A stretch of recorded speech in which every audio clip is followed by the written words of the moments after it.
Coucou les filles, j'espère que vous allez bien. Alors on se retrouve aujourd'hui pour faire une vidéo Get Ready With Me nouveautés. J'ai acheté pas mal de nouveautés ces derniers temps et j'avais envie de les mettre en action et de vous les présenter.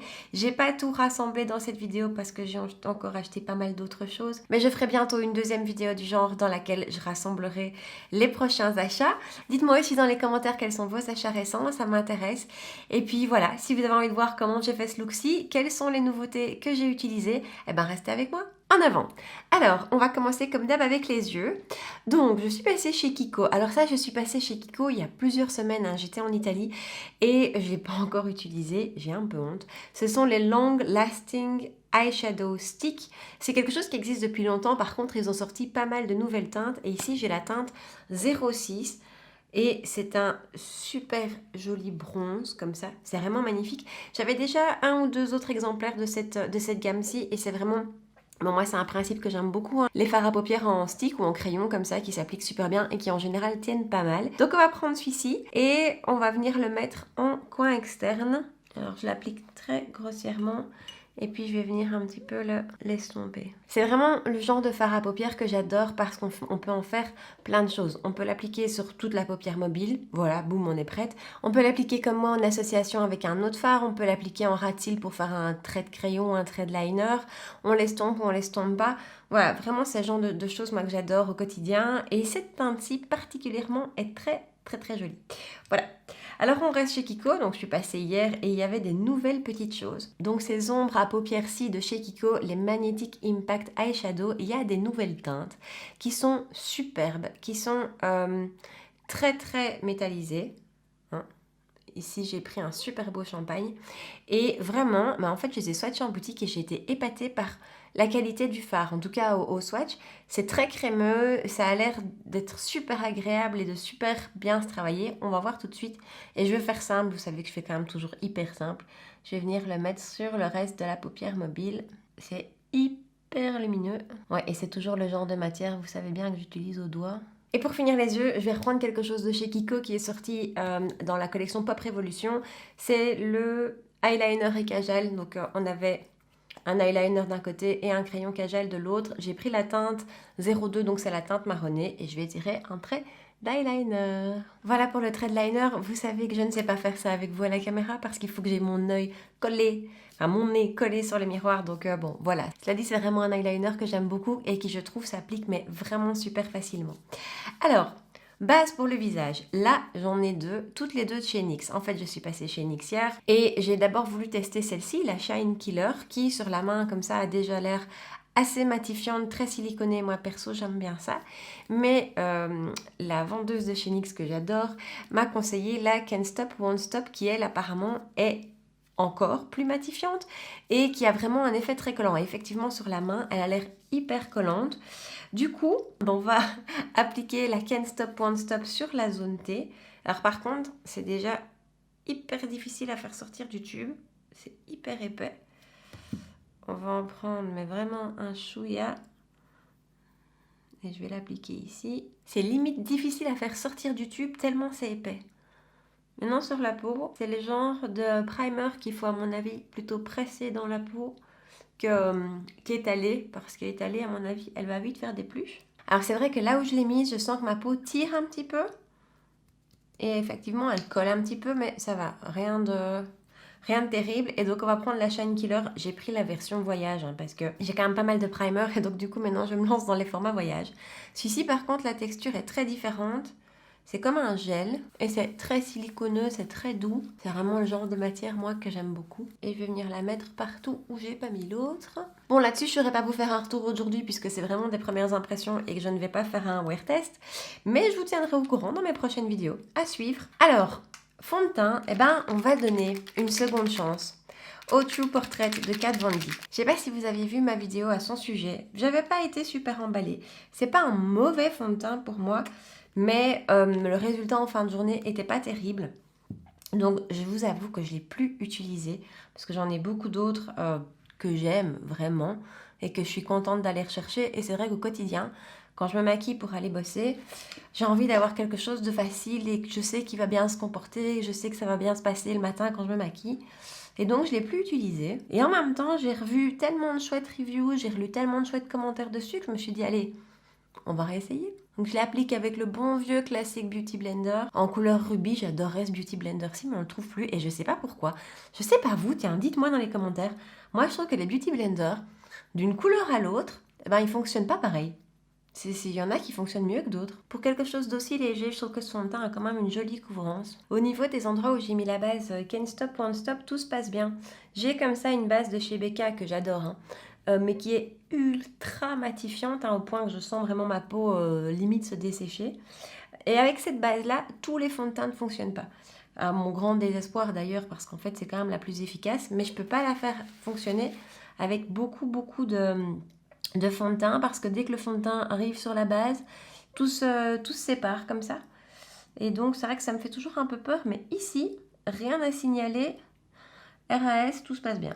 Aucun effet de matière, tout est vraiment assez joli. En fait, je vais peut-être lui donner une deuxième chance à ce fond de teint parce que là, tout de suite, ça se passe pas mal. Ensuite, vous savez que j'ai fait des nouvelles acquisitions chez Charlotte Tilbury. Et donc, je vais utiliser le correcteur qu'elle vient de sortir. J'ai la teinte 01 Fair qui est vraiment parfaite. J'aime beaucoup en fait le rendu de ce produit. Je trouve que effectivement il atténue très fort la teinte des cernes. Et encore, moi j'ai la teinte la plus claire. Sans rendre le dessous de l'œil sec, ni rajouter de texture. C'est vraiment un super petit correcteur. Ensuite, l'anti-cerne. Je vais prendre aujourd'hui l'anti-cerne de chez Emma que je vous avais présenté dans la vidéo dédiée à Emma. Donc c'est la collection Bay. Et j'ai la teinte 02 je pense. Bon, je vois pas dessus, mais je pense que j'ai la teinte 02. Et c'est vraiment un anti-cerne que j'ai ressorti ces jours-ci. Et en fait, je le trouve vraiment pas mal. Alors, je vais pas poudrer mon teint tout de suite parce que je vais venir utiliser ces petites choses-ci qui sont des produits crème liquide. Et donc, on viendra poudrer vraiment à la fin. Donc d'abord, ceci, c'est le Contour Wand de Charlotte Tilbury. Je vous en ai parlé aussi dans ma vidéo dédiée. Je l'ai depuis peu, mais qu'est-ce que je l'aime déjà. J'adore ce truc. Donc comme ça peut paraître vraiment effrayant parce que c'est très foncé. Mais vous allez voir que c'est un des produits contour que j'ai essayé le plus naturel en fait. La teinte qui s'en dégage est vraiment naturelle et jolie. Et du coup, je vais prendre mon pinceau Huda Beauty que j'ai acheté avec le Tan Tour justement. Et en fait, je trouve que ça marche plutôt pas mal pour ce type de produit ici. Bon, j'ai dû finir l'étape contouring sans vous parce que j'ai eu un petit problème technique. Mais donc voilà, comme ça vous voyez le rendu. Alors voilà, ça rajoute clairement de la définition. Franchement, moi je trouve que ça peut suffire et qu'il n'y a pas besoin de bronzer par-dessus. Donc je dirais que c'est un produit contour, oui, mais slash bronzer aussi. Perso, en tout cas pour ma teinte de peau et pour ce que moi j'aime. Mais aujourd'hui, on va faire dans le too much parce que j'ai vraiment envie de vous montrer d'autres produits. On reste dans les produits crème avant de poudrer et cette fois-ci, c'est le Beauty Light Wand. Donc l'highlighter sous la même forme que le bronzer qu'on vient d'utiliser.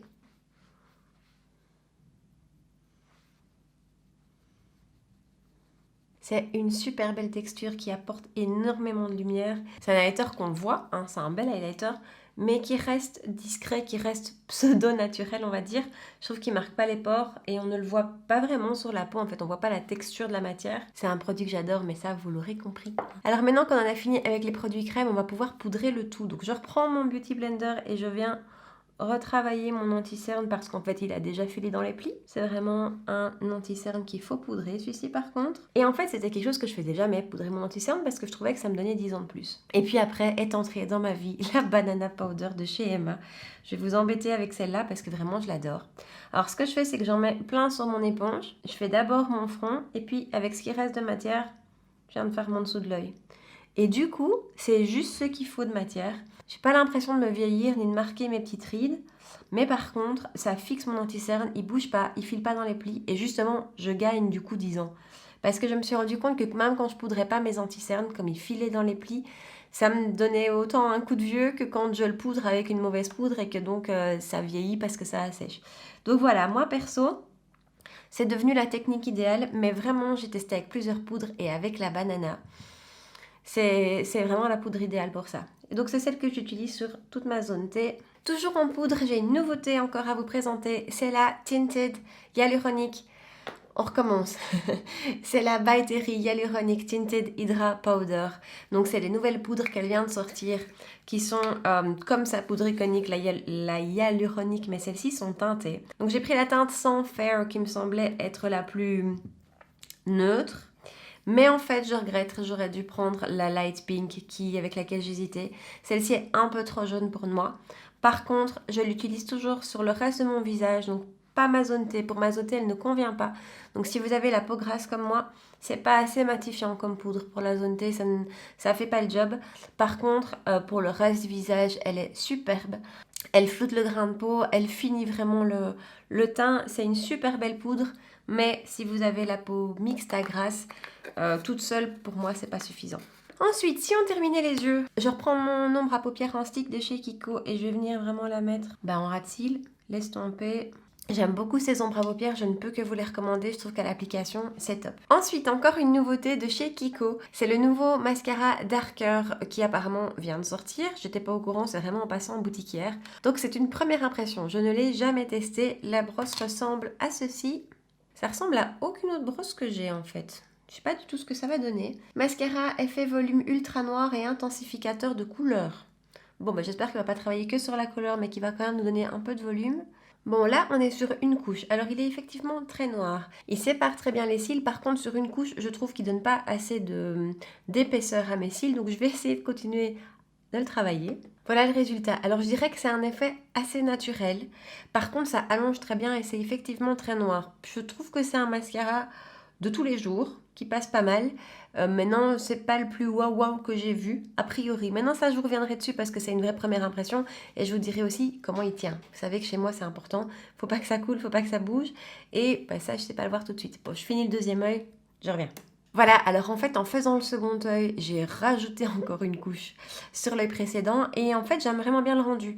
Donc, j'ai envie de dire que pour moi, il faut 3 bonnes couches, mais avec 3 bonnes couches, le rendu, franchement, me plaît. Je trouve mes cils fort allongés et clairement très noirs. Donc voilà, ça, je vous tiens au courant dans les prochaines vidéos. Alors, on va continuer le teint. Donc, c'est vrai que, voilà, on a déjà fait le contouring et donc on a déjà réchauffé le teint, mais je vais utiliser le duo Bronze and Glow de Charlotte Tilbury qui est passé directement dans mon top 5, voire 3 des bronzers. Je l'adore. Ça s'applique superbement bien. Ça se fond à la peau, ça tient très bien. La couleur est ni trop chaude ni trop froide. Elle est lumineuse mais pas trop. Donc il y en a comme ça des bronzers un peu trop lumineux et donc ça peut avoir tendance, je trouve, à parfois marquer les pores. Celle-ci est juste parfaite. Ensuite pour le blush, je vais venir chercher celui-ci. C'est celui de chez Too Faced de la gamme Tutti Frutti et c'est la teinte Strawberry. C'est pas du tout une nouveauté en fait, hein. C'est juste une nouveauté pour moi. Et donc comme je l'avais encore jamais utilisé avec vous, c'était la bonne occasion. C'est du Too Faced, ça sent hyper bon. Enfin moi j'aime beaucoup ce genre de produits parfumés. Il est très beau, très lumineux, vraiment hyper lumineux. C'est une gamme que j'ai pas du tout testée. J'avais vraiment laissé passer toute la collection Tutti Frutti. Et ici, il y avait une promo chez Sephora pour tout vous dire. Et je l'aime beaucoup. C'est vraiment un super blush avec une couleur qui donne vraiment bonne mine.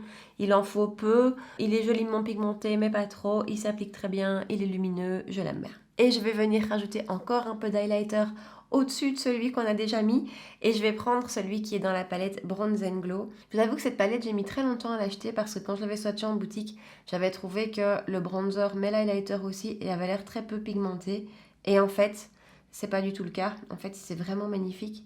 Voilà, vous voyez l'highlighter, il est juste très très beau. J'aime beaucoup et cette couleur d'highlighter est très très belle. J'ai l'impression que c'est une couleur qui peut aller à beaucoup de carnations. Et de toute façon, dans ce duo Bronze and Glow, vous avez aussi une teinte plus foncée. Hein. Moi, c'est la palette la plus claire, mais il y en a une pour les peaux plus foncées. Et enfin, pour terminer avec les lèvres, je vais utiliser ce rouge à lèvres liquide de chez L'Oréal. Je pense que c'est la collection signature, mais je suis même pas sûre et il n'est pas écrit dessus. Enfin voilà, donc ce sont ces rouges à lèvres liquides qui se présentent avec un embout comme ça. C'est pratiquement une encre à lèvres, hein. C'est quelque chose qui tient hyper bien. J'ai la teinte 117 Eye Stand. J'ai recherché un marron froid et donc j'ai testé celui-ci. On a eu un petit peu peur qu'il soit un peu trop foncé. C'est vrai qu'en l'appliquant, il peut un peu faire peur. Mais en fait, c'est vraiment une teinte que j'aime beaucoup. Et voilà pour la teinte finale. Alors en plus je trouve que pour un rouge à lèvres liquide, il s'applique vraiment super facilement. L'embout un petit peu en triangle permet vraiment d'être précis. La tenue est excellente. Excellente mais pas trop. Donc c'est pas de ces rouges à lèvres qui, comme je vous l'ai déjà dit plusieurs fois, qui laissent le cœur de la lèvre complètement démaquillé et où on n'a plus qu'un contour et en fait c'est beaucoup moins joli que de ne pas en avoir du tout. Non, ici ça s'estompe de manière uniforme je trouve. Je trouve que c'est une super belle couleur pour l'automne, que ça se marie bien avec le reste. Voilà, c'est un rouge à lèvres que j'aime beaucoup, c'est un super coup de cœur. Et j'aime tellement la formule que je suis déjà allée en rechercher une deuxième teinte. Voilà les filles, c'est tout pour la vidéo d'aujourd'hui. Alors j'espère que ça vous a plu, j'espère que le look final vous plaît. Dites-moi si vous aussi vous avez craqué pour des nouveautés, quelles sont-elles? Est-ce qu'il y a des gros coups de cœur là-dedans que vous me conseillez? Vous savez que j'adore savoir ça.